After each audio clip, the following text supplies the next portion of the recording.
जय हिंद दोस्तों, स्वागत है आपका स्टडी इंशाअल्लाह यूट्यूब चैनल पर। यहाँ पर आपको यूपीएससी की तैयारी फ्री में नोट्स के माध्यम से कराई जाएगी। तो आज से हमारी 2 क्लासेस शुरू हो गई है और आज की हमारी तीसरी क्लास और तीसरा चैप्टर है महाद्वीपीय विस्थापन सिद्धांत। ये एक ऐसा टॉपिक है जिसे अगर तुम किताबों में पढ़ोगे तो किताबों में मतलब इतना टफ वर्ड लिखे हुए हैं, ये समझ ही नहीं आती इनका मतलब क्या है। और पूरा ये सिद्धांत जो है, जो कि एफ बी टेलर का है, वेगनर का महाद्वीपीय विस्थापन सिद्धांत है, और प्लेक टेक्टोनिक थ्योरी है, प्लेट विवर्तन सिद्धांत, ये समझ नहीं आता। और इतना बिखरा हुआ है, इससे कलेक्ट करने में, एक जगह इकट्ठा करने में बहुत ज़्यादा मतलब मेहनत करनी पड़ती है और फिर भी नहीं हो पाता, और आधा जो है ये रह जाता है। तो बिल्कुल सरल और बिल्कुल सीधे अक्षरों में और बिल्कुल इजी तरीके से आज तुम्हें तीनों महाद्वीपीय विस्थापन सिद्धांत है वो मैं कराऊंगा। तो चलो शुरू करते हैं महाद्वीपीय विस्थापन सिद्धांत। आज का हमारी तीसरी क्लास। तो पहले जैसे कि आज हम देखते हैं कि जो हमारा विश्व है, ये वर्ल्ड है, वो आज इस तरीके से दिखाई देता है कि इस तरफ उत्तरी अमेरिका, ये दक्षिण अमेरिका, इधर यूरोप है, यहाँ पर एशिया है, और ये अफ्रीका और ये ऑस्ट्रेलिया है। तो पूरे विश्व को 7 महाद्वीपों में बांटा गया है, जिसमें 7 महाद्वीप में पहला एशिया महाद्वीप, यूरोप महाद्वीप, अफ्रीका महाद्वीप, ऑस्ट्रेलिया महाद्वीप, उत्तरी अमेरिका महाद्वीप, दक्षिण अमेरिका महाद्वीप और अंटार्कटिका। इन 7 महाद्वीपों में जो है पूरे विश्व को बांटा गया है। लेकिन आज का जो विश्व दिखाई देता है, जैसे कि हम देखते हैं, ये इस तरीके से दिखाई देता है कि ये पूरा एशिया है, ये यूरोप है, और ये अफ्रीका, ये दक्षिण अमेरिका है, ये उत्तरी अमेरिका है, और यहाँ पर जो ये अंटार्कटिका है। लेकिन आज से पहले जो है ये विश्व ऐसा नहीं था, बल्कि ये इस तरीके से दिखाई देता था, इस तरीके से। और जो है ये इनमें आपस में गति उत्पन्न हुई और आज जो है इस फॉर्म में आ गया है। उत्तरी अमेरिका महाद्वीप यहाँ पर था, दक्षिण अमेरिका महाद्वीप यहाँ पर था, और इसी से लगा हुआ था अफ्रीका। और अफ्रीका के ऊपर यूरेशिया था, जिसमें एशिया और यूरोप शामिल थे। और जो भारत का प्रायद्वीप है वो भी अफ्रीका से सटा हुआ था, और अंटार्कटिका भी अफ्रीका से, दक्षिण अमेरिका महाद्वीप से और ऑस्ट्रेलिया से सटा हुआ था। और ऑस्ट्रेलिया जो है ये भारत के बिल्कुल करीब था, और आज जो कितने हज़ारों किलोमीटर की दूरी इनके पास है। तो ये विस्थापन, पहले ये विश्व इस तरीके दिखाई देता था और आज जो विश्व इस तरीके से दिखाई दे रहा है। तो ये विस्थापन ऐसे कैसे हुआ, आखिर क्या कारण थे जिसकी वजह से विश्व जो है, विश्व का विस्थापन हुआ है? क्या विश्व का विस्थापन अब भी हो रहा है या पहले हो चुका है? तो इसका, इन सवालों का जवाब जो है इस चैप्टर में हम आसानी से मिल जाएंगे। अगर हमसे इंटरव्यू में या फिर बाहर अगर कोई पूछेगा तो हम आसानी से जवाब दे देंगे। तो हम शुरू कर, तो महाद्वीपीय विस्थापन सिद्धांत जो हमारा चैप्टर में, हम क्या क्या पढ़ेंगे। इससे पहले पढ़ेंगे एफ पी टेलर का महाद्वीपीय विस्थापन सिद्धांत, कि जो एफ पी टेलर थे इन्होंने क्या प्रमाण दिए कि महाद्वीप का विस्थापन हुआ है। दूसरा, वेगनर का महाद्वीपीय विस्थापन सिद्धांत, जो कि अक्सर पढ़ा जाता है और बहुत से तुमने पहले सुना भी होगा इसके बारे में, वेगनर का महाद्वीपीय विस्थापन सिद्धांत। तीसरा हम पढ़ेंगे प्लेट विवर्तनिक सिद्धांत, यानी प्लेट टेक्टोनिक थ्योरी क्या है, इसने विश्व को कैसे कहा कि महाद्वीपों का विस्थापन हुआ है। और प्लेट विवर्तनिक सिद्धांत में पढ़ेंगे रचनात्मक किनारा क्या है, विनाशात्मक किनारा है क्या है, और महाद्वीपीय और महासागरीय प्लेटें क्या है, प्लेटें कितने प्रकार की हैं, और छोटी प्लेटें कौन सी है, बड़ी प्लेटें कौन सी है, और इनका प्लेटें आपस में कैसे टकराती है तो क्या होता है, दूर जाती है तो क्या होता है। तो इन सभी के सवालों का जवाब, इन सारे टॉपिकों को हम इस चैप्टर में जो कवर करेंगे। तुम चलो शुरू करते हैं। वर्तमान विश्व में जो तो ये पहले भूमिका है, जिस तरीके से अगर कोई मेंस का आंसर राइटिंग लिखना शुरू करते हैं तो सबसे पहले हम उसका इंट्रोडक्शन देना होता है। तो ये इंट्रोडक्शन है। तो वर्तमान विश्व जो दिखाई देता है, क्या वह शुरू से ही इस प्रकार था या इसमें कोई बदलाव हुआ है? यह प्रश्न वैज्ञानिकों के लिए अनसुलझा था। फिर धरातल पर कुछ ऐसे संकेत दिखे जिसने वैज्ञानिकों को समझने और जानने की ओर उत्सुक किया कि आखिर धरातल की संरचना में किस प्रकार बदलाव आया है। यानी जब सबसे पहले जो विश्व था उसका नक्शा बनाया गया, तो नक्शा बनाया गया कि देखा गया कि अफ्रीका महाद्वीप है और दक्षिण अमेरिका महाद्वीप, इसके बीच में जो है अटलांटिक महासागर है, एशिया महाद्वीप है, उत्तरी अमेरिका महाद्वीप, दक्षिण अमेरिका महाद्वीप है, इनके बीच में प्रशांत महासागर है, भूमध्य अफ्रीका के उत्तर की ओर, यूरोप के दक्षिण की ओर जो है वो भूमध्य सागर है। तो ये विश्व ऐसे कैसे था, या शुरू से ही ऐसे था, या फिर ये किसी बल का कारण है, या फिर ये क्यों हुआ है? तो ये वैज्ञानिकों ने जब नक्शा में देखा या सैटेलाइट से देखा तो उनके सवाल में जवाब आया कि आखिर ये विश्व जो है इस प्रकार कैसे अस्तित्व में आया। तो वो उसे जानने के लिए उत्सुक हुए कि आखिर ये विष बना कैसे। ये हम इस पर वैज्ञानिकों ने जो रिसर्च शुरू कर दी। रिसर्च शुरू करने में जो उन्हें अंदर मतलब जो उन्हें वो क्या था मोटिवेशन मिला कि आखिर ये महाद्वीप जो है पहले ही ऐसे थे या फिर अभी अस्तित्व में है, तो उसके लिए उन्होंने विश्व मैप भी देखा था, पृथ्वी का स्ट्रक्चर भी देखा था कि पृथ्वी के जो है महाद्वीप कैसे बटे हुए हैं, और साथ ही उन्होंने पृथ्वी पर कुछ संकेत देखे, जैसे कि रांची के पठार पर हिमोड के चिन्ह, यानी जो झारखंड में रांची का पठार है वो बिल्कुल गर्म जलवायु में, और वापस के ऊपर क्या देखा, तो उस ऊपर वैज्ञानिकों ने देखा कि यहाँ पर पहले कभी बर्फ़ थी या फिर बर्फ़ से जमा हुआ था। हालांकि आज तो यहाँ पर जो है वो गर्म जलवायु, तो ये कैसे संभव है। दूसरा, कनाडा में डायनासोर के कंकाल, यानी डायनासोर जो है ये सिर्फ गर्म जलवायु में ही विकसित हो सकता है। तो डायनासोर में वो कनाडा में आज जो है वो ठंडी जलवायु है, बर्फ़ पड़ती है, तो वहाँ पर गर्म जलवायु में डायनासोर कैसे पहुँच गया, कैसे विकास हो गया। तो ये वैज्ञानिकों को मिला कि आखिर ऐसे कैसे संभव हुआ। दूसरा, मेसासॉर्फस जीव के जीवाश्म। अटलांटिक महासागर में जो है मेसासॉर्फस एक जीव हुआ करता था जो आज पृथ्वी पर विद्यमान नहीं है, पृथ्वी पर नहीं है। तो वैज्ञानिकों ने इसके जो जीवाश्म थे वो अटलांटिक महासागर में देखे। हालांकि जो ये जीव था ये एक स्थलीय जीव था, यानी पानी में रहने वाला जीव नहीं था, ये सिर्फ स्थल पर रह सकता था। तो ये पानी में से कंकाल कैसे मिले, तो ये जानने के लिए वैज्ञानिक उत्सुक हुए। दूसरा, ग्लोसोपेट्रिक्स वनस्पति, यानी एक वनस्पति एक मतलब एक पेड़ हुआ करता था जो कि जिसके अस्तित्व जो है ऑस्ट्रेलिया में पाए गए हैं, भारत के प्रायद्वीप में मिले हैं, और अफ्रीका में मिले और दक्षिण अमेरिका में मिले हैं। इन चारों महाद्वीपों के जो है जलवायु अलग है, लेकिन ये वनस्पति चारों महाद्वीपों में कैसे विकसित हो सकती थी। हालांकि ये एक ही जलवायु की है और यहाँ पर अलग अलग जलवायु पाई जाती है। तो वैज्ञानिक को ये सोचने के लिए बेताब हुआ कि आखिर ये कैसे संभव हुआ। तो दूसरा, भौगोलिक समरूपता। भौगोलिक समरूपता यानी अगर हम पृथ्वी को जो है जो ये देख सकते हो आप, अगर हम इन्हें आपस में जोड़ेंगे ये तो सब है ना आपस में जुड़ जाएंगे, तो ऐसा स्ट्रक्चर बनेगा। तो इन्होंने ये स्ट्रक्चर को देखा, मिलाया जब, तो देखा कि ये इनमें तो समानता पाई जाती है, तो आपस में मिल सकते हैं। तो ये कैसे संभव हुआ, तो इसके लिए अलग अलग वैज्ञानिकों ने अलग अलग सिद्धांत जिन्हें दिए, उन्हें महाद्वीपीय विस्थापन सिद्धांत कहा गया।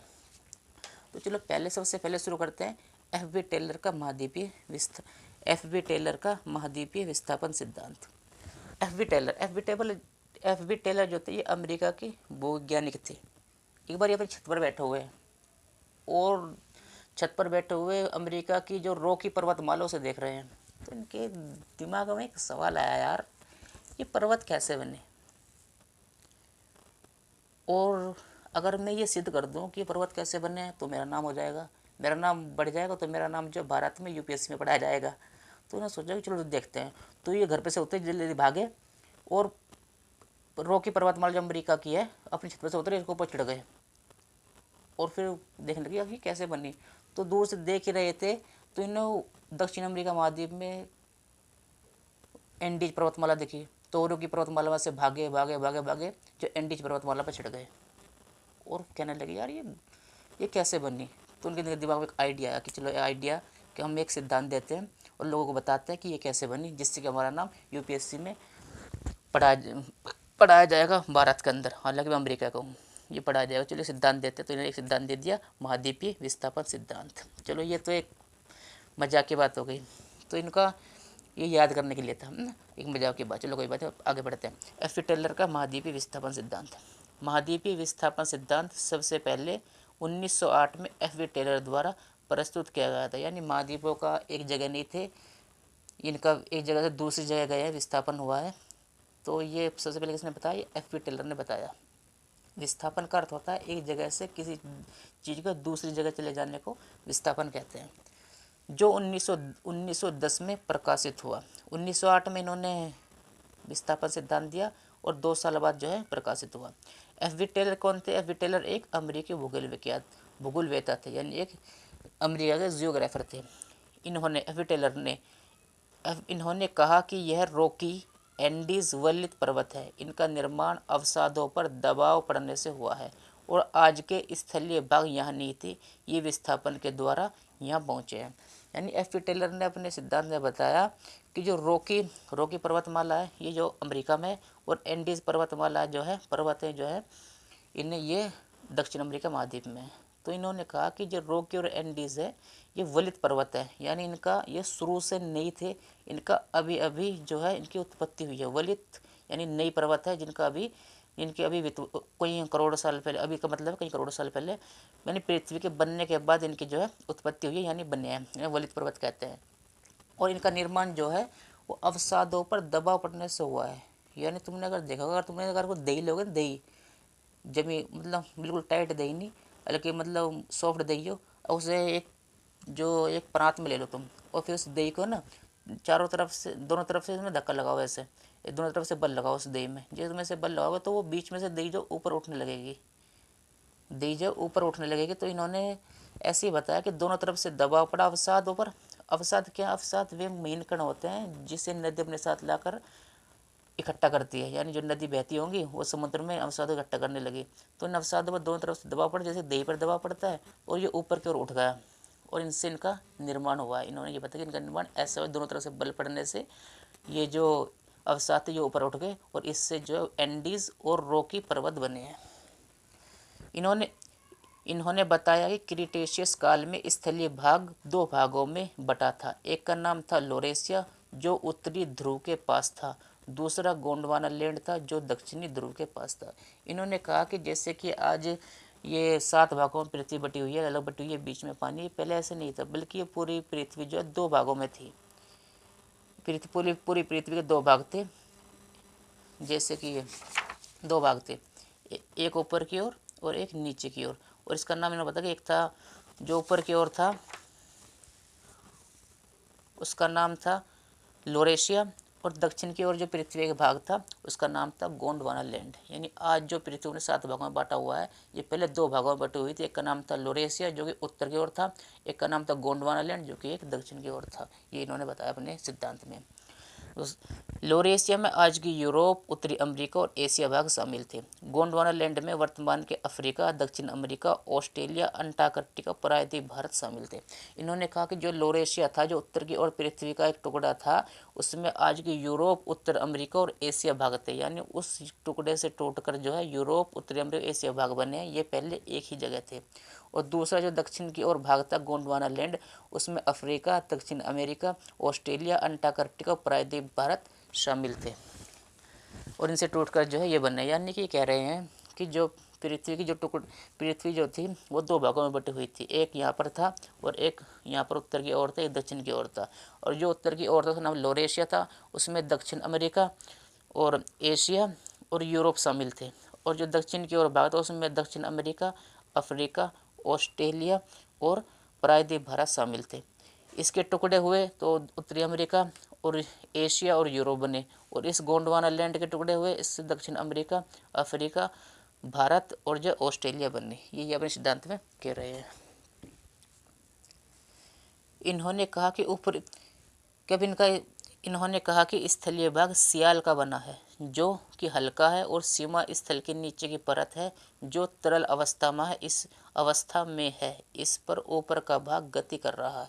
इन्होंने कहा कि जो ये विस्थापन, इनसे पूछा गया कि तुमने बता दिया कि पृथ्वी 2 भागों में बटी हुई थी और दो भाग फिर टूटे और आज का विश्व जो है अस्तित्व में आया, तो अब हमें ये बताओ कि ये कैसे संभव हुआ। तो इन्होंने बताया कि जो पृथ्वी का ऊपर का भाग है जिसे हम क्रस्ट या भूपर पट्टी कहते हैं, वो तो सियाल की बनी है, सिलिका और एल्यूमिनियम की, जो कि हल्की है।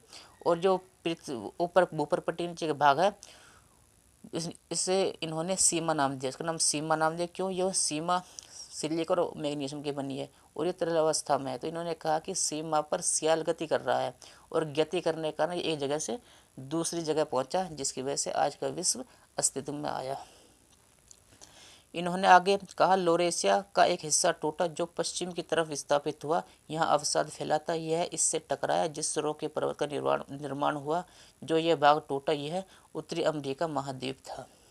इन्होंने कहा कि जो उत्तर की ओर लोरेशिया था इसमें से एक भाग टूटा जिसे इन्होंने उत्तरी अमेरिका महाद्वीप कहा कि ये टूटा, और यहाँ पर पश्चिम की ओर विस्थापित हुआ है।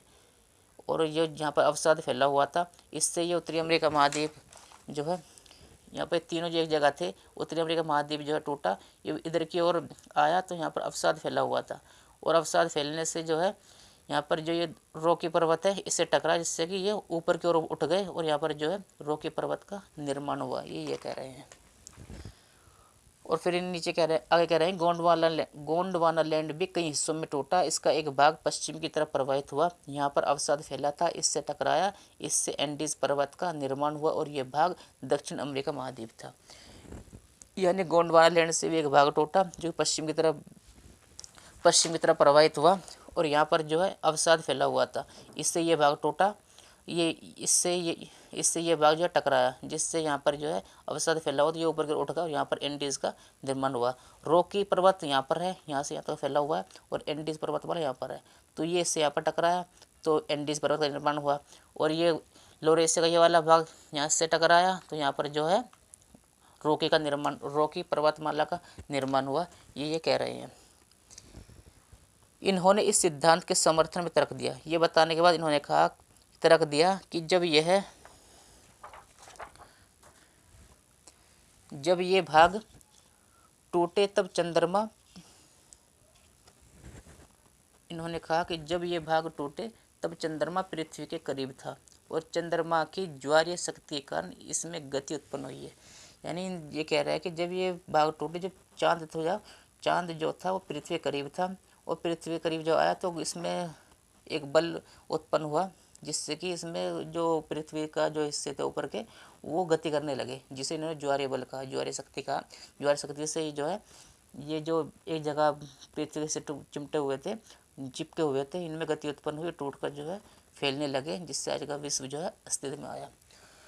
तो इन्होंने ये सिद्धांत इन्होंने अपना बताया। तो इनसे फिर पूछा गया कि इस सिद्धांत के बारे में इनसे पूछा गया कि चंद्रमा की ज्वारीय शक्ति के कारण महाद्वीपों का विस्थापन हुआ है, लेकिन यह शक्ति क्रिटेशियस काल से पहले पर्वतों का निर्माण क्यों नहीं करा पाई और बाद में यह शक्ति कैसे कम हुई। यानी इन्होंने कहा कि जो पर्वतों का निर्माण हुआ है इससे पृथ्वी का जो टुकड़े जगह मिले हुए थे उनमें गति उत्पन्न हुई और अवसाद से टकराए और फिर जो है पर्वत का निर्माण हुआ। तो इनसे फिर पूछा गया कि ये कैसे संभव हुआ, तो इन्होंने कहा कि ज्वारीय शक्ति के कारण संभव हुआ। तो ज्वारीय शक्ति के कारण संभव हुआ क्रिटेशियस काल में। तो इन कुछ वैज्ञानिकों ने पूछा कि क्रिटेशियस काल से पहले शक्ति जो है महाद्वीप का निर्माण क्यों नहीं करा पाई, आखिर क्रिटेशियस काल में क्यों करा पाई। तो इसका जवाब इनसे पूछेगा, इन्होंने कहा कि मुझे नहीं पता। दूसरा इनसे पूछेगा रॉकी एंडीज का निर्माण तो अवसाद के टकराने से हुआ है, लेकिन अल्पस जो पर्वत है यूरोप में और अपलेशियन पर्वत जो कनाडा में है इसका निर्माण कैसे हुआ। चलो तुमने ये तो बता दिया कि रॉकी एंडीज का निर्माण जो बनने वो अवसाद उससे पृथ्वी टुकड़ा टकराया जो कि उत्तरी अमेरिका दक्षिण अमेरिका महाद्वीप था, लेकिन अपलेशियन पर्वत है जो कनाडा और उत्तरी अमेरिका के पूर्व की ओर है और जो अल्पस पर्वत है यूरोप में, इसका निर्माण कैसे हुआ। तो ये इसका जवाब भी नहीं दे पाए। फिर इनसे पूछा कि पर्वतों के निर्माण के लिए महाद्वीपों ने हजारों किलोमीटर की दूरी की तो इनकी गति कितनी थी, अब ये बताओ कि स्पीड क्या आती है। तो ये भी इसका जवाब नहीं दे पाए और नहीं बता पाए कि ये क्या था। तो इन सवालों का जवाब नहीं दे पाए और इनके सिद्धांत को नकार दिया गया और वैज्ञानिक ने कहा कि ये जो है बेकार की फालतू बातें हैं। लेकिन भले ही एफ.बी. टेलर के सिद्धांत को नकार दिया गया हो, किंतु जब यह 1910 में प्रकाशित हुआ इन्होंने एक सोच दी जो पर्वतों के निर्माण का एक प्रथम प्रयास था। यानी इन्होंने एक सोच दी वैज्ञानिकों को कि आखिर इस पर रिसर्च होनी चाहिए कि पर्वतों का निर्माण कैसे हुआ है। इस प्रकार एफ.बी. टेलर के सिद्धांत को अनदेखा नहीं किया जा सकता। इनकी खोजों के साथ ही वेगनर के सिद्धांत से प्लेट विवर्तनिकी सिद्धांत के नींव के रूप में काम किया। यानी इनके सिद्धांत जो पूरी तरह अनदेखा नहीं किया जा सकता। एक तो एफ.बी. टेलर के महाद्वीपीय विस्थापन सिद्धांत और वेगनर का महाद्वीपीय विस्थापन सिद्धांत, इन दोनों सिद्धांत और भी विचारों से जो है प्लेट विवर्तनिक सिद्धांत, प्लेट टेक्टोनिक थ्योरी से कहा जाती है, जो कि पूरी विश्वसनीय मानी जाती है और आज के रूप में जो मान्यता प्राप्त है वह अस्तित्व में आई, तो इसे नकारा नहीं जा सकता। तो ये पूरा एफ.बी. टेलर का महाद्वीपीय विस्थापन सिद्धांत था जो इन्होंने बताया। इन्होंने इसमें बताया कि फिर क्रिटेशियस काल में जो है पृथ्वी जो है दो भाग थे, एक गोंडवाना लैंड और एक जो है लोरेशिया, ये टूटा और आज का विश्व जो है अस्तित्व में आया। लेकिन इनसे कुछ सवाल पूछेंगे तो जब ये नहीं बता पाए, तो जब ये बता नहीं पाया तो वहाँ पर एक दूसरे वैज्ञानिक थे, इन्होंने भी एक सिद्धांत दिया कि पृथ्वी की जो है आज की जो पृथ्वी है जो आज की जैसी नहीं थी, बल्कि इनमें गति हुई है, जब जाके जो है आज का विश्व बना है। तो वो कौन थे? वो थे वेगनर महोदय, जो कि जर्मनी के थे। अब हम पढ़ेंगे वेगनर का महाद्वीपीय विस्थापन सिद्धांत। तो ये वेगनर जो थे, एक बार जो वेगनर अपने घर के बाहर बैठे हुए हैं और किसी गहरी सोच में बैठे हुए हैं कि यार मैंने जो है ज्योग्राफी में मास्टर्स कर लिया, पीएचडी कर ली, लेकिन यार मैं क्या करूं ऐसा जिससे कि मेरा नाम विश्व में हो जाए। ये बैठे सोच ही रहे थे कि एक पागल कुत्ता इनके पीछे बढ़ गया, और इनके पीछे बढ़ गया तो अपने घर के अंदर जाने की बजाय बाहर की ओर भागने लगे। जर्मनी की थे, जर्मनी में भागने लगे, भागे तो रूर की तरफ पहुंचे। जर्मनी जो रूर का भागा पहुंचे तो इन्हें थोड़ा कुत्ता पीछे था, अभी आए थे इनके पास तो बैठे, तो इन्होंने जमीन पर हाथ मारा तो देखे कोयला मिला इन्हें। इस कोयले को देख रहे थे, कुत्ता दोबारा फिर आ गया तो और ज़्यादा और फिर भागे आगे भागे तो कहाँ पर पहुँच गए? जर्मनी यहाँ पर जर्मनी से पहुँच के ये पहुँच के इसमें रूस के साइबेरिया भाग में। तो साइबेरिया में पहुँच गए तो इन्होंने देखा कि बर्फ़ है, वो बर्फ़ के नीचे ने बर्फ़ में शीशे की तरह, बर्फ़ जो शीशे की थी उसके नीचे देखा तो यहाँ पर कोयला। तो सोचने लगे यार जर्मनी में मिट्टी में कोयला और रूस में जो है वो बर्फ़ के नीचे कोयला। ये सोच ही रहे थे, कुत्ता और पीछे आ गया इनके और फिर इन्हें भगा दौड़ाता जो भारत में ले आया। भारत के रांची के पठार पे सबसे ऊपर जाकर बैठ गए और सस्ता नहीं लगे, सोच लगे कि यहाँ पर तो कुत्ता आएगा नहीं, वो मेरे पीछे पड़ा अपनी जान बचाने के लिए। और जो इन्होंने जो रांची का पठार था जैसे उस पर हाथ मारा तो इन्हें बर्फ़ के कुछ दिखाई दिए। जोग्राफिर तो जो जहाँ पर हाथ लगाएगा वो समझ ही लेता कि यार यहाँ पर तो गर्म ही है बहुत ज़्यादा और यहाँ पर बर्फ़, ये कैसे संभव है। ये सोच ही रहे थे, कुत्ता फिर आ गया और कुत्ते ने भगाया अफ्रीका में पहुँचा दिया। अफ्रीका से कुत्ते ने जो है इन्हें इसमें अटलांटिक महासागर में कूद गए कि कुत्ता जो पानी में नहीं घुसेगा। अटलांटिक महासागर में नीचे गए तो देखा कि नहीं एक जीव मिला, मेसोसॉर्फस जीव। तो देखा मेसोसॉर्फस जीव की जीवाश्म यहाँ पर कैसे, ये तो इस तरह पर रहने वाला जानवर है। उसके जीवाश्म देख रहे तो कुत्ता फिर इनके पीछे पड़ा और भागते ने कुत्ता जो है ये ले आया इन्हें यहाँ पर दक्षिण अमेरिका महाद्वीप में। तो दक्षिण अमेरिका महाद्वीप में लाया तो इन्हें यहाँ पर भी जो है एक गलोसो पैट्रिक्स वनस्पति थी, उसे देखा यार ये वनस्पति यहाँ पर कैसे आई, ये तो यहाँ पर उग नहीं सकती। और इन्हें पहले भी अफ्रीका में वनस्पति देख ली थी। तो ये सोच ही रहे थे कि फिर कुत्ता दोबारा फिर आएगा। फिर भागते जो है कनाडा पहुँच गए कि यहाँ पर कुत्ता नहीं आएगा। तो कनाडा में की ठंड लग रही थी तो इन्हें जैसे बराबर में हाथ मारा तो देखा ना डायनासोर की हड्डी मिली, जिसका डर गए भाई यार डायनासोर है यहाँ पर। तो डायनासोर के देखा यार डायनासोर तो जो है वो ठंडी जलवायु का जानवर है, वो गर्म जलवायु का जानवर है, तो यहाँ पर ये यार यहाँ पे कैसे पहुँच गया। तो ये सोच रहे थे कुत्ता दोबारा फिर आ गया तो तो फिर भागे दौड़े जो है अपने घर पहुँच गए, जर्मनी में पहुँच गए और वहाँ पर बैठ के छत पर जाकर चढ़े, कुंडी लगा ली और सोचने लगे यार इस बला से मेरी जान छुट्टी। और फिर ये थोड़ी देर रेस्ट हुए, पानी पिया और फिर देखा कि मैं तो कुत्ते ने मेरी जान बच गई, लेकिन कुत्ते से जान तो बच गई लेकिन सोले कुत्ते ने मेरा फ़ायदा करा दिया।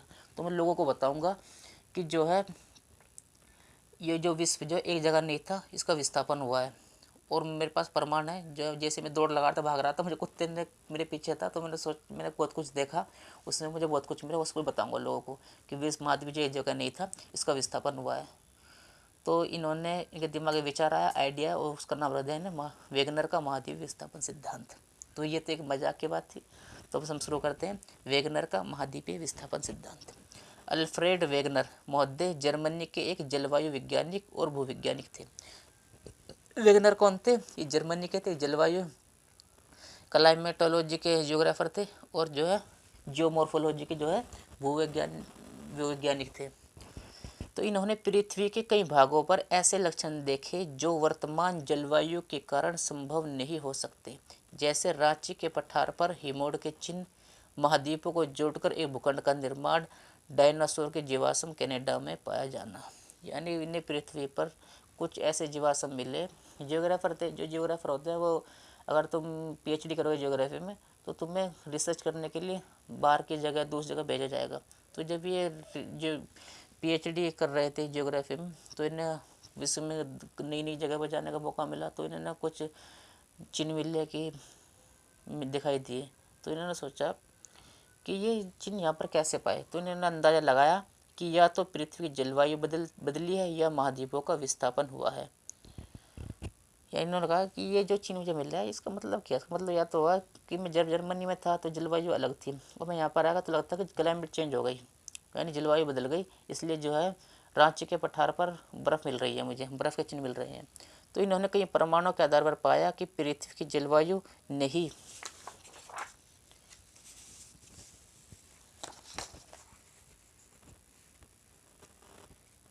जलवायु नहीं बदली बल्कि महाद्वीपों का विस्थापन हुआ है। इन्होंने फिर रिसर्च की तो पाया कि महाद्वीपों का विस्थापन हुआ है, कोई जलवायु नहीं बदली, जलवायु जैसे पहले थी वो भी वैसी अभी है।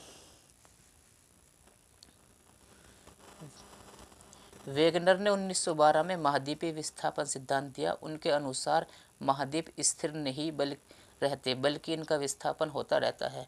इसके लिए इन्होंने कुछ मान्यताएं मानी और प्रस्तुत की जो इस प्रकार है। यानी वेगनर ने महाद्वीपीय विस्थापन सिद्धांत जो है 1912 में दिया और इस सिद्धांत के माध्यम से इन्होंने बताया कि महाद्वीप जो है वे स्थिर यानी एक जगह नहीं है बल्कि इनमें गति होती रहती है, ये इनका विस्थापन हो रहा है।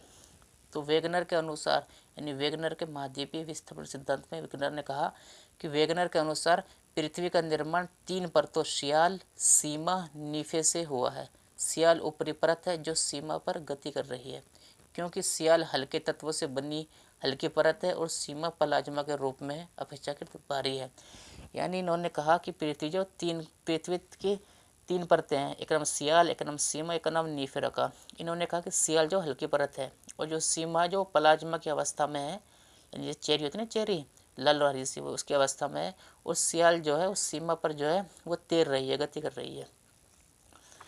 वेगनर के अनुसार एक समय पर सभी महाद्वीप एक दूसरे से जुड़े हुए थे। इन जुड़े हुए महाद्वीपों को वेगनर ने पेंजिया कहा। इन्होंने कहा कि जो महाद्वीप आज जो अलग अलग भागों में बटे हुए हैं ये पहले एक ही थे, इन्हें वेगनर ने पेंजिया कहा। पेंजिया के चारों ओर एक विशाल सागर था जिसका नाम पेंथालसा रखा गया और पेंजिया पर भी छोटे छोटे आंतरिक सागर थे। तो इन्होंने कहा कि सभी भूखंड करोड़ों साल पहले एक थे, इसका नाम इन्होंने पेंजिया रखा। उस पेंजिया के चारों तरफ जो सागर था, महासागर था, उसका नाम इन्होंने पेंथालासा रखा। और पेंजिया के अंदर छोटे सागर थे, इनके अनुसार आंतरिक सागर थे। यह भी कहा जाता है कि प्रशांत महासागर पेंथालसा का बच्चा भाग है। आज ये कहा जाता है कि जो प्रशांत महासागर है पृथ्वी का सबसे बड़ा महासागर है, जो पेंथालसा का बचा हुआ भाग है।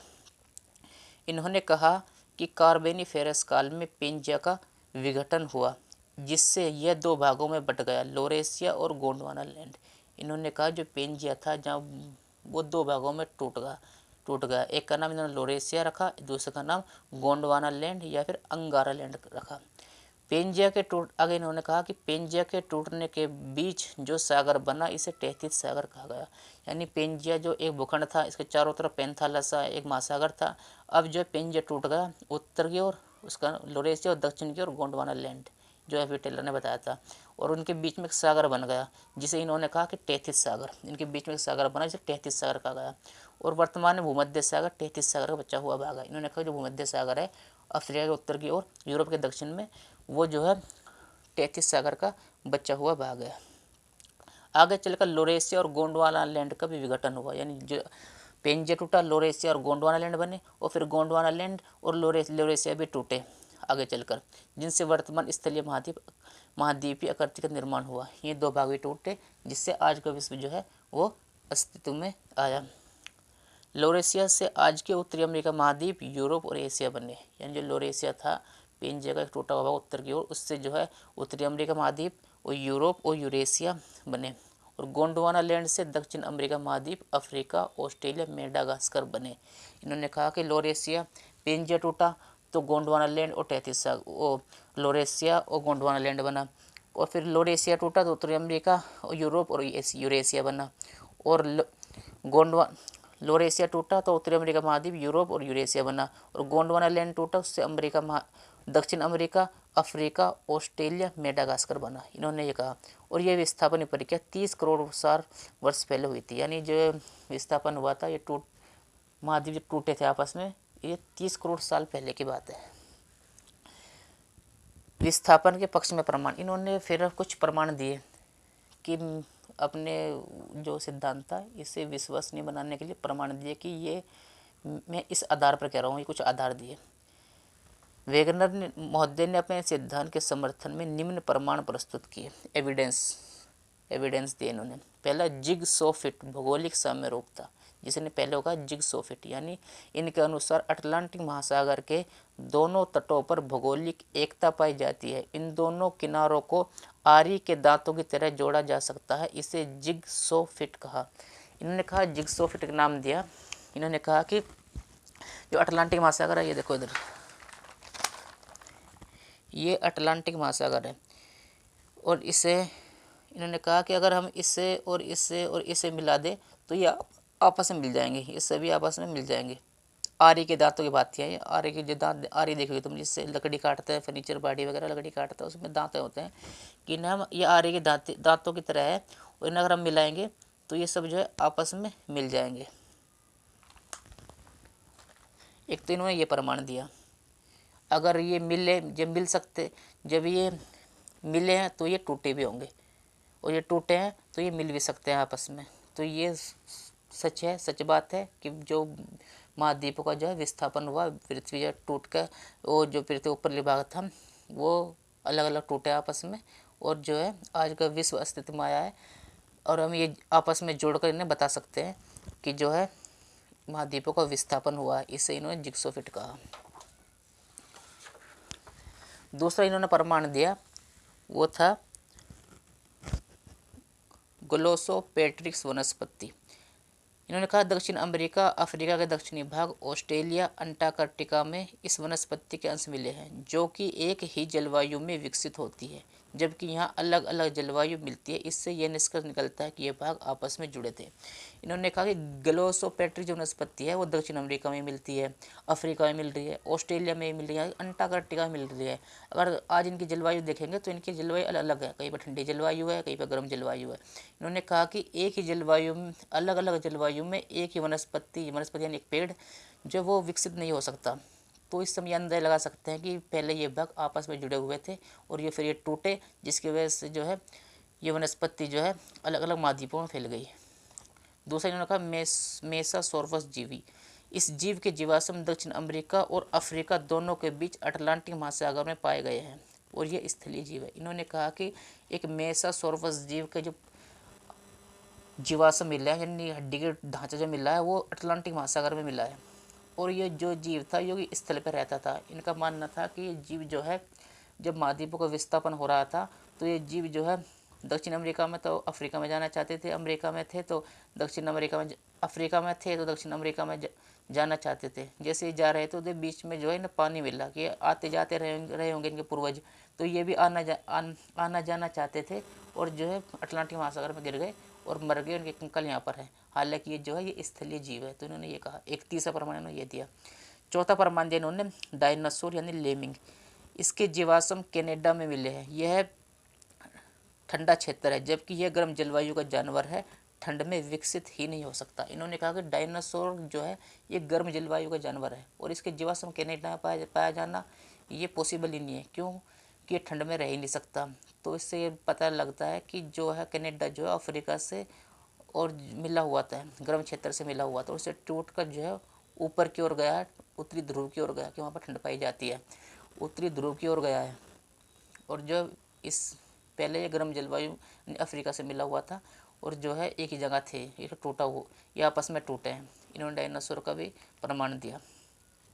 तीसरे ने कहा कोयला। कार्बोनिफेरस युग का बना कोयला यूरोप, साइबेरिया के उन भागों में पाया जाता है जो बर्फ से ढके हैं, जहाँ प्राकृतिक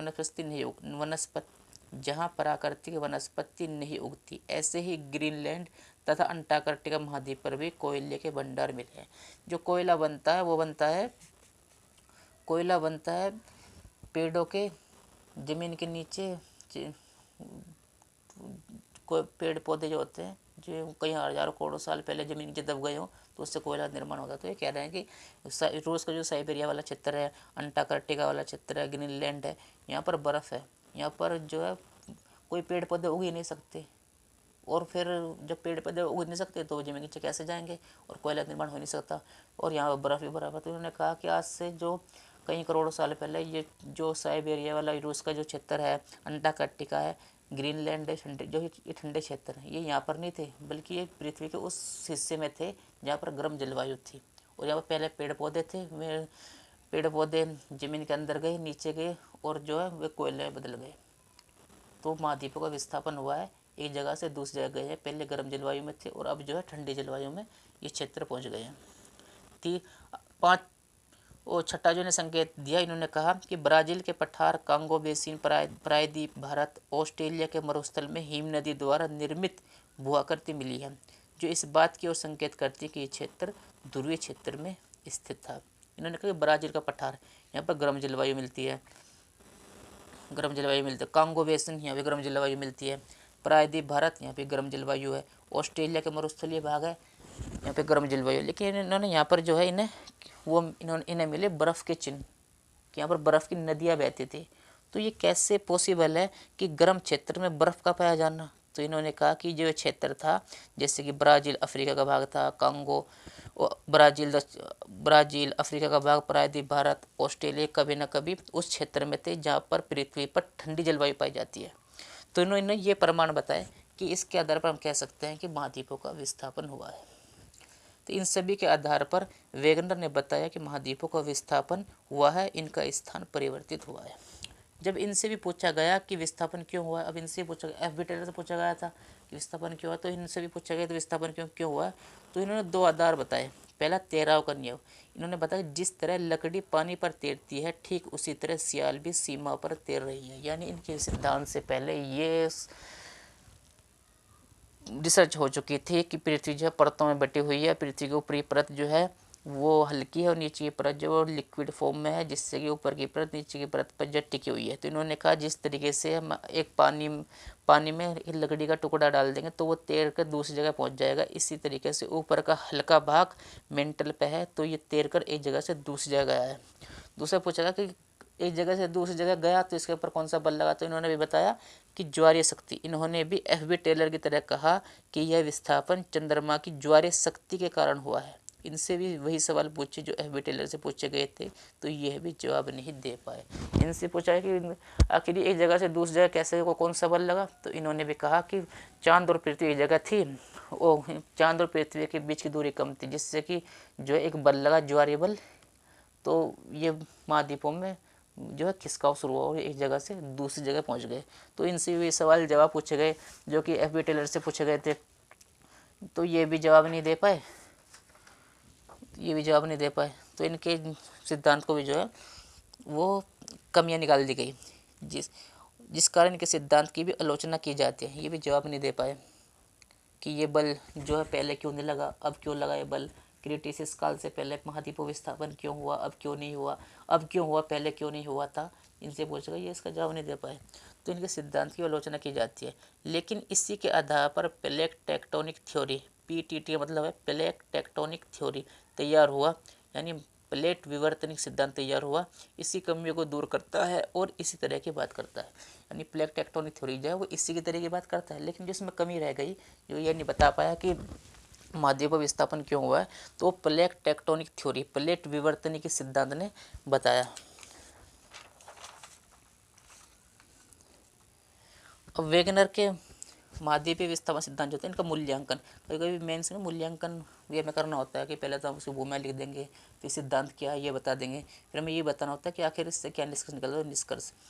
तो वेगनर के महाद्वीपीय विस्थापन सिद्धांत का मूल्यांकन, इसका निष्कर्ष क्या है, तो महाद्वीपों के विस्थापन के लिए कितने बल की आवश्यकता है, इसकी व्याख्या वेगनर नहीं कर पाए, यानी जिसकी आलोचना की गई, इसके निष्कर्ष निकाला गया। तो इनसे में बताया गया कि महाद्वीप को जो विस्थापन हुआ है बल के कारण हुआ है, ज्वारीय बल लगा इस पर, ये बल कितना बल लगा, तो ये जो है वेगनर नहीं बता पाए। दूसरा, उनके अनुसार महाद्वीपों का विस्थापन उत्तर की ओर गुरुत्वाकर्षण गुरुत्वाकर्षण बल, ग्रेविटी फोर्स के द्वारा हुआ, और पश्चिम की ओर विस्थापन ज्वार भाटा के बल के द्वारा हुआ। ये दोनों बल विस्थापन के लिए पर्याप्त नहीं है। यानी उन्होंने बताया था कि चांद और पृथ्वी एक जगह करीब थे तो ग्रेविटी लगी थी, ग्रेविटी से एक पृथ्वी भाग एक जगह से दूसरी जगह हुए, महाद्वीपों का विस्थापन हुआ है। तो वैज्ञानिक कहने लगे गुरुत्वाकर्षण बल और ज्वार भाटा जो बल है इसके द्वारा महाद्वीप विस्थापन नहीं हो सकता, कि ये बल इतने प्रभावकारी नहीं है कि एक जगह से दूसरी जगह किसी इतने भारी चीज़ को लेके चले जाएंगे।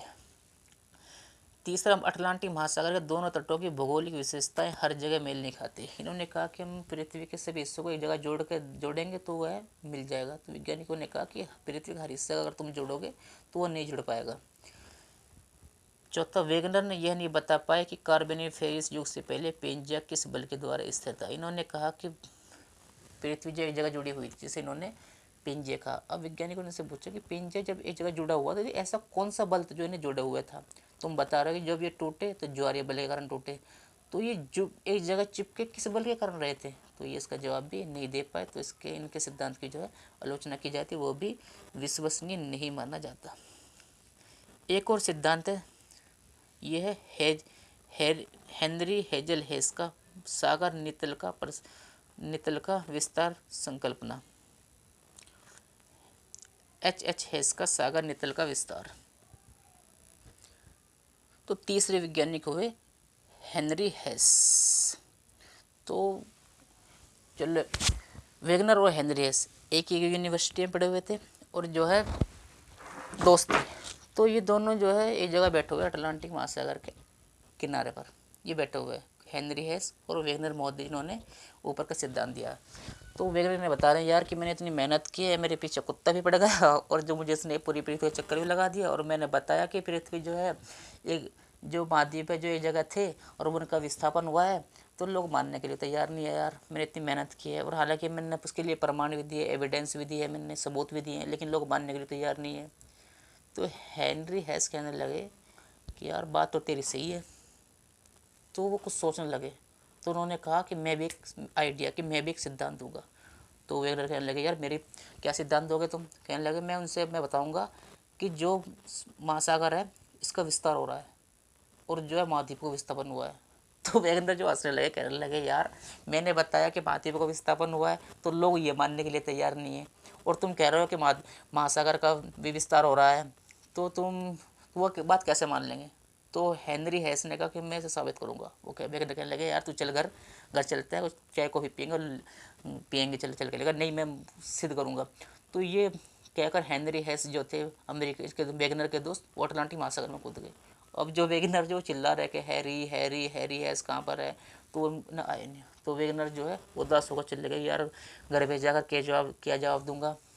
इनके मम्मी पापा पूछेंगे, दोस्त हैं इनके मम्मी पापा पूछेंगे कि इसके कि तेरे साथ गया था लड़का कहाँ पर है, तो क्यों लेकर आया।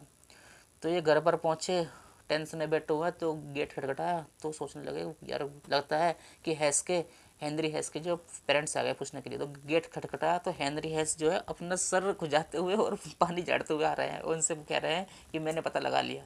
क्या पता लगाया कि महाद्वीपों का विस्थापन कैसे हुआ है, और सागर जो है इसका सागर महासागर जो है इनका विस्तार हो रहा है। तो इन्होंने एक कहा कि जो मैं जो महासागर ये और महाद्वीप विस्थापन सिद्धांत दूंगा, मैं इसका नया नाम रखूंगा, उसका नाम रखूंगा मैं सागर नितल का विस्तार संकल्पना। और ये जो यूपीएससी में पढ़ाई जाएगी और भारत के बच्चे से पढ़ेंगे। वेगेंद्र कहने लगे तो पागल होगा, तेरी बात तो कोई मानने वाला नहीं है, मैंने एविडेंस दिए वो मानने के लिए तैयार नहीं है, तू कहेगा कैसे भाई। तू जो कुछ देना दे, मेरा खोपड़ी खराब मत कर, तू बच गया, मेरे लिए इतना ही काफ़ी है। तो ये तो मजाक की बात थी। चलो अब हम शुरू करते हैं सागर नितल का विस्तार संकल्पना। एक संकल्पना है, सिद्धांत भी कह सकते हैं, संकल्पना भी कह सकते हैं। विचार, सागर नितल विस्तार संकल्पना सर्वप्रथम अमेरिका के विद्वान हेनरी हेजल हेस, जिन्हें H हेस भी कहा जाता है, ने 1960 में प्रस्तुत की। 1960 में एक अमेरिका के जियोग्राफर थे हेनरी हेजल हेस। इन्होंने एक संकल्पना दी जिसे सागर नितल का विस्तार, यानी महासागर के नीचे का हिस्से का विस्तार हो रहा है, यानी वो बढ़ रहा है। प्रोफेसर हेस प्रिंसटन यूनिवर्सिटी के विद्वान थे। अमेरिका में यूनिवर्सिटी है प्रिंसटन, ये उसके विद्वान थे। प्रोफेसर हेस के अनुसार, इन्होंने अपने सिद्धांत बताया, प्रोफेसर हेस के अनुसार पृथ्वी के मेंटल, जिसे एस्थीनोस्फियर कहा जाता है, पृथ्वी के मेंटल से लावा सागरीय कटकों के बीच के भाग में आकर ठंडा होकर सागरीय भूपटल का भाग बन जाता है। इन्होंने कहा कि सागर के नीचे पर्वत है जिन्हें कटक कहा जाता है, तो पृथ्वी के नीचे से लावा निकलता है और उन पर्वतों की जड़ों में आकर ठंडा हो जाता है। फिर आगे इन्होंने कहा कि लावे से नए भूपटल बनने के कारण पुरानी लावे से बनी चट्टानें दोनों ओर खिसक जाती हैं। जब नई चट्टानें बनती है, लावा के निकलने से ठंडा होता है तो नई चट्टान बनती है। जो पुरानी चट्टान होती है, यानी कि ये जो सागर के अंदर चट्टानें हैं, तो यहाँ से लावा है, लावा तो इन्होंने कहा कि यहाँ से लावा निकलेगा तो नई चट्टान बनेगी, और ये जो इसका विस्तार होगा तो ये चट्टान इधर को भागेगी और ये चट्टान जो है इधर को भागेगी। दोनों पुरानी लावे से बनी चट्टानें दोनों ओर खिसक जाती हैं, जिसके कारण सागर का विस्तार होता है एवं महाद्वीपों का विस्थापन होता है। इन्होंने कहा कि इससे जो है चट्टानें दूर दूर जाएंगी तो पानी भी के साथ साथ फैलेगा, और जो महाद्वीप है वो भी दूर दूर जाएंगे, ये भी फैलेंगे। तो इन्होंने ये बताया। तो इन्होंने छोटी यानी 3-4 बातों में जो है अपना जो सिद्धांत जो ख़त्म कर दिया। इन्होंने कहा कि पृथ्वी के नीचे लावा है, ये पहले ही सिद्ध हो चुका है, इस पर रिसर्च हो चुके हैं। तो पृथ्वी के नीचे लावा है, तो जो महासागर है बड़े बड़े, ये लावा जो है निकल कर महाद्वीपों का महासागरों के नीचे पर्वतों का निर्माण कर रहा है, जिन्हें कटक कहते हैं। जो पहले पर्वत बन चुके हैं उन पर्वतों की जड़ों में और भी पर्वत बन रहे हैं, और जो पुराने पर्वत है वो खिसक रहे हैं, जिससे महासागर का विस्तार हो रहा है और महाद्वीपों का भी विस्तार हो रहा है। इन्होंने ये कहा। तो इनका जो सिद्धांत दिया इन्होंने, इस सिद्धांत ने बहुत से जटिल प्रश्नों को सुलझाने में सहायता की। इससे पता चला कि कटकों के मध्य भाग के लावे की चट्टानों की आयु कम क्यों है और मोटाई कम क्यों है। यानी इन सबकी बात को वैज्ञानिकों ने मान लिया, और जो वैज्ञानिक सोच रहे थे कि यार महासागरों के अंदर कुछ चट्टानें तो पुरानी है, कुछ चट्टान जो नई है, ये कैसे पॉसिबल है। तो इनकी संकल्पना, इनके सिद्धांत, इनके विचार ने वैज्ञानिकों के इस प्रश्न को सुलझा दिया कि अब भी लावा जो है निकलकर नई कटकों, नई पर्वतों का निर्माण महासागरों के अंदर कर रहा है, जिससे अंदर के पर्वत जो है महासागर के नीचे खिसक रहे हैं। तो वैज्ञानिकों के प्रश्न जो क्वेश्चन जो है सोल्व हो गया इनके सिद्धांत से। साथ ही प्लेटों के आपस में टकराने से एक प्लेट नीचे जाकर गल जाती है, जिससे मैग्मा बनता है। ये ऊपर आने का प्रयास करता है, ये ऊपर की ओर धक्का मारता है और समुद्र में भूकंप आते हैं। भूकंप से समुद्री लहरें उठती हैं, जिससे सुनामी आती है। अब वैज्ञानिक और इनके सिद्धांत से ये पता चल गया, अभी प्लेट विवर्तन के सिद्धांत जो बाद में बताया था वो अब इन्होंने बता दिया अपने सिद्धांत में, कि प्लेटें जो खिसकती हैं, एक दूसरे टकराती हैं, तो एक प्लेट नीचे जाती है, नीचे मैग्मा ही है, और मैग्मा में जाकर गल जाती है, और गल के फिर लावा में और ज़्यादा वो वृद्धि हो जाती है। अब ये लावा ऊपर आने का प्रयास करता है, टक्कर मारता है, तो महासागरों में जो भूकंप आते हैं, और भूकंप जब महासागरों में आएंगे तो पानी है वहाँ पर प्रबल, वो मीनारे या फिर घर टूटे रह जाएंगे। पानी तो पानी पे धक्का लगेगा तो सुनामी लहरें उठती हैं, इसे उन्होंने सुनामी कहा, कि इससे लावा के कारण ही जो है सुनामी आती है।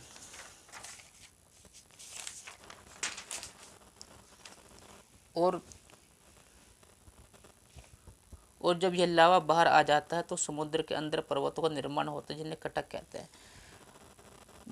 इस लावे ने मैग्मा ने धक्का मारा समुद्र महासागरीय प्लेट पर, तो समुद्री लहरें बनी, जिसे सुनामी कहा। अगर लावा तोड़ के बाहर आ गया तो इससे समुद्री पर्वतों का निर्माण होगा, जिसे इन्होंने कटक कहा, जिससे कि पर्वत बनते हैं, कटक बनते हैं। तो ये वैज्ञानिक मान गए। इस सिद्धांत से यह भी पता चला कि महासागरों में सुनामी और कटकों का निर्माण कैसे हुआ। तो इस सिद्धांत से पता चल गया कि महासागरों में सुनामी कैसे आती है, और कटक यानी जो पर्वत है महासागरों कैसे बनते हैं। इस सिद्धांत से पता चला कि समुद्र स्थिर नहीं है बल्कि गतिमान है। यह सिद्धांत प्लेट विवर्तनिक सिद्धांत के विकास का प्रमुख आधार बना। यानी हैरी हेस सिद्धांत दिया, इसके अनुसार जो है समुद्र स्थिर नहीं है, समुद्र का भी विस्तार हो रहा है। आज तक लोगों ने बताया था, वैज्ञानिकों ने बताया था कि महाद्वीप का विस्थापन हुआ है। हैरी हेस ने यही बता दिया कि महासागरों का भी विस्तार हो रहा है अब भी, बल्कि गतिमान है। और यही वह सिद्धांत है जिसके जो प्लेट विवर्तनिक सिद्धांत है, जो सबसे विश्वसनीय और आज तक मान्यता प्राप्त सिद्धांत है, इसका आधार बना, इसके आधार पर यह सिद्धांत बना।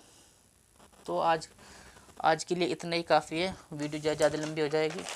तो प्लेट विवर्तनिक सिद्धांत जो है हम अगली क्लास में पढ़ेंगे। तो जो आज हमने पढ़ा है वो हमने 3 सिद्धांत पढ़ लिए हमने आज। एक तो हमने महाद्वीपीय विस्थापन सिद्धांत पढ़ा है F.B. टेलर का महाद्वीपीय विस्थापन सिद्धांत, यानी F.B. टेलर ने किस प्रकार सबसे पहले बताया कि महाद्वीप विस्थापन हुआ है। दूसरा हमने पढ़ा वेगनर का महाद्वीपीय विस्थापन सिद्धांत, कि वेगनर ने किस तरीके से विद एविडेंस यानी सबूतों के आधार पर बताया कि महाद्वीपों का विस्थापन हुआ है। और एक यहाँ पर लिखना भूल गया, तो सागर नितिल प्रसारण सिद्धांत हेजल हेरियस ने, इन्होंने भी एविडेंस के माध्यम से बताया कि किस प्रकार महाद्वीपों के विस्थापन के साथ साथ महासागरों का भी विस्थापन, महासागरों का विस्तार हो रहा है, यानी महासागर जो है एक जगह नहीं है, इनका विस्तार हो रहा है। तो ये 3 सिद्धांत आज हमने पढ़ लिए। तो इसके तुम जो स्क्रीनशॉट ले सकते हो, तुम इसके ना स्क्रीनशॉट ले लो ये, और इसके नोट्स है ना ऐसे बना लेना तुम, ये स्क्रीनशॉट ले लो। अगली जो क्लास होगी उसमें हम पढ़ेंगे प्लेट विवर्तनिकी सिद्धांत। तो इसके स्क्रीनशॉट लो, ऐसे नोट्स बनाना है। और ये ना ये जो मैपिंग से कोशिश करो, मैपिंग जो है मेंस में बना लो ताकि इससे ना अच्छे नंबर मिलने के चांस होते हैं। ये एपिटेलर का महाद्वीप विस्थापन सिद्धांत है, इसका स्क्रीनशॉट ले लो। और ऐसे ही पूरा सिद्धांत है, अगर ये मेंस में आ जाए, प्रीलिम्स में तो बहुत ही कम है, अगर मेंस में पूछा आ जाए तो लिखने में आसानी रहेगी। एक मैप बना देना वर्ल्ड का कि वर्ल्ड पहले ऐसा था और अब ऐसा है, और फिर ये पर लिख देना माध्यम, ये इसका और स्क्रीनशॉट ले लो इनका। अभी जो है नोट्स के माध्यम से, ये वो नोट्स है जो तुम क्या सोचते हो कि जो बड़ी बड़ी कोचिंगों में टीचर अब खुद पढ़ाते हैं, वो ऐसे नोट्स बना के रखते हैं और फिर उन नोट्स में से घर से पढ़ के आते हैं और कुछ साइड में रख लेते हैं, और जहाँ पर भूल जाते हैं नोट्स देख लेते हैं और बच्चों को पढ़ा देते हैं। कोई भी टीचर जो घर से पढ़ के नहीं, दिमाग में सब कुछ रचा बसा हुआ नहीं, वो भी ऐसे नोट्स बना के रखते हैं किताबों से रिसर्च कर करके। मैंने भी 3-4 किताबों से निकाले और कुछ कोचिंग के नोट्स हैं। और बिल्कुल अगर तुम ऐसे लिखोगे तो 10 नंबर के पूछे जाते हैं महाद्वीप विस्थापन सिद्धांत, तो 10 में 7 से और 8 नंबर तो पक्का मिल जाएंगे, क्यों पूरा यूपीएससी में कभी भी पूरे नंबर नहीं मिलते, तो मिल जाएंगे 7-8 नंबर पक्के हैं मैपिंग के साथ अगर तुम ये बनाओगे तो नोट्स। तो इसका स्क्रीनशॉट ले लो, और जो क्लास को ज़्यादा से ज़्यादा शेयर करो और सब्सक्राइब करें ताकि ये क्लास उन बच्चों तक ही पहुँच जाए जो कोचिंग नहीं ले सकते और जो है यूपीएससी तैयारी करना चाहते हैं। तो एक जो सोच आई है मेरे दिमाग में कि यार चलो मैं भी कुछ थोड़ी सी मेहनत कर लूँ उन बच्चों के लिए जो कोचिंग नहीं जा सकते लेकिन यूपीएससी तैयारी कर रहे हैं और सही डायरेक्शन पता नहीं है, उन्हें पीवाईक्यू सोल्व भी नहीं हो रहे हैं। अब तुम ये नोट्स लेना, पढ़ना है, क्लासेस देख लेना और पीवाईक्यू सोल्व चुटकी में हो जाएंगे तुम्हारे। तो ये थोड़ा सा ये भी ले लो। और अगला जो कल जो हम पढ़ेंगे प्लेट विवर्तनिकी सिद्धांत। तो आज की हमारी क्लास जो आज यहीं पर ही समाप्त होती है, ख़त्म होती है। इसके स्क्रीनशॉट तुम ले लेना क्लास में से, और जो है घर पे जाकर अपना ये नोट्स बना लेना ऐसे जैसे नोट्स बने हुए हैं, और फिर एक अलग से रजिस्टर बना जो तुमने पहले नोट्स बनाए हुए हैं, अगर सेम उनके जैसे तो हो गया नहीं है, पक्का भरोसा है मुझे, अगर उनके जैसे हैं तो तुम्हारा रिवीजन हो जाएगा। और जो है पूरा सिलेबस जो है तुम्हें इसी यूट्यूब चैनल पे मिलेगा, तो उस चैनल को ज़्यादा से ज़्यादा शेयर करो और सब्सक्राइब करो ताकि और बच्चों तक ये नोट्स जो है ये क्लास पहुंच जाए। तो जय हिंद, अपना ख्याल रखो। अब हम मिलेंगे अगले क्लास में प्लेट विवर्तनिकी सिद्धांत के साथ।